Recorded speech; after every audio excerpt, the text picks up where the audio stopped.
Let's talk Africa, the Africanness of Africa, the beauty, its people, our peculiarities. This is Unzipped Stories. I am DS Bello. Hello, everyone. There's a song that used to say, "If my mama now winch now, my mama now fine woman, my mama now fine woman." Yeah, like. No matter who she is, she's your mother, and you can't change that, right? Happy Mother's Day to all the mothers and mothers-to-be, and happy Mother's Day to boys and men who were born and raised by women. Happy Mother's Day, everyone. I'm recording this on a Mother's Day, and it's a Mother's Day special. Yes, you know how they used to talk about African mothers, right? Epic. I want you to sort of share with us on our social media platforms what you remember about your mom growing up. What is that typical African woman thing that your mother did at that time? And which of them would you do again? And which of them would you certainly let go? Let us know your thoughts and your comments at the comment section. Welcome to this week's episode.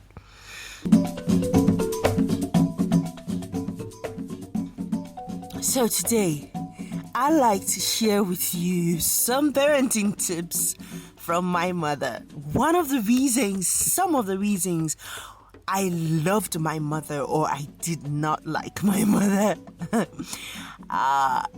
So let's start. So I'm going to start with my primary three. I was in my third grade and there was a rule in my house.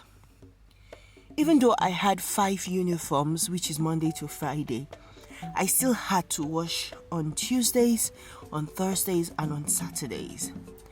And being a child who was driven by common sense, it never made sense to me, so I decided to flaunt the rule.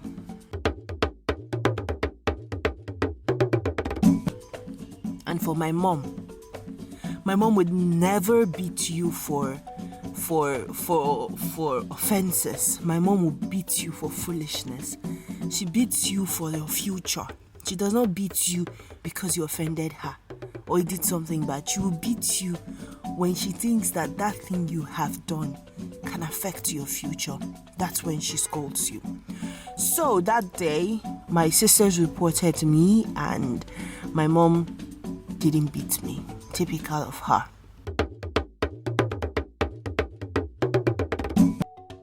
My mom wasn't the one to quickly beat like that. So she said to me, "Well, it's simple. Since you were supposed to wash your uniforms and you did not wash it, go wash them now." And that Wednesday morning, I washed the uniform and I wore it wet to school. Yep, my biological mother. And when I got to school, I couldn't enter the gate. I had to wait outside for my uniform to sort of dry or even look like it was dry.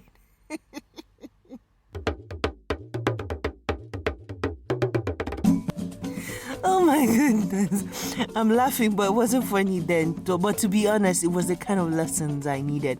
My mom was a woman of her words. She wasn't a toothless bulldog, right? So I remember another time when I was in my secondary school in just 3. I wanted to, I was eyeing one of my mom's boxes. And so she had a rule that if you have any need, you should let her know in time. But because I was eyeing her box, I didn't tell her that my box was bad until the night before I was going to school.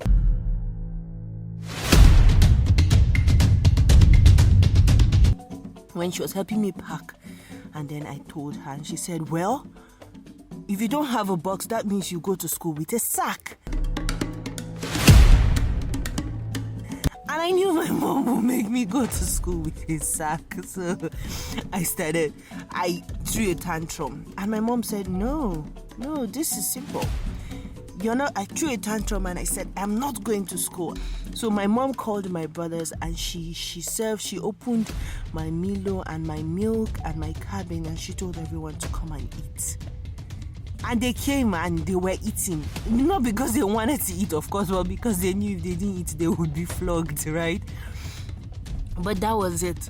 I knew at that point that if I had not accepted her sack, I wasn't going to go to school. So I started begging.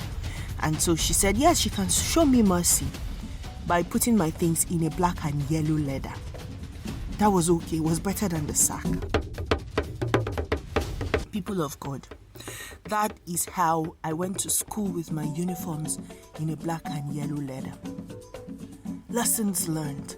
1 month later, my mom sent me a bag, not the kind of box I wanted, but a bag I was so grateful for because it was like 5 times, 10 times, 20 times better than my black and yellow leather. Of course, which by then I would have thrown away. So I was literally without any box or any bag. I can't even remember how I survived that 1 month. But her lessons were passed. My sister and my mom, I know, had issues, and I know that I can't remember the details, but my mom gave my sister her school fees, and my sister squandered a part of it, and she came home, and that's how she never went back to school until my aunt had to intervene, because my mom said if she doesn't want to go to school, no problem, she can stay at home.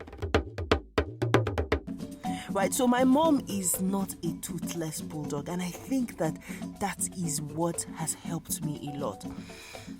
The last thing I'm going to share about the things that I love about my mom is the fact that she prioritized morals over discipline.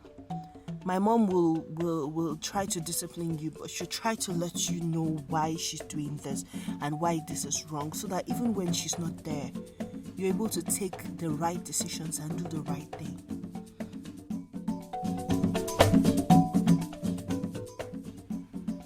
My mom is okay, enough of my mom, but just to share things that I appreciated about my mom.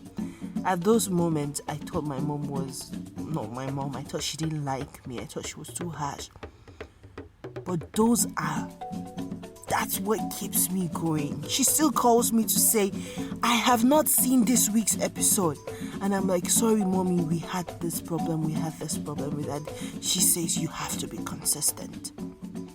So,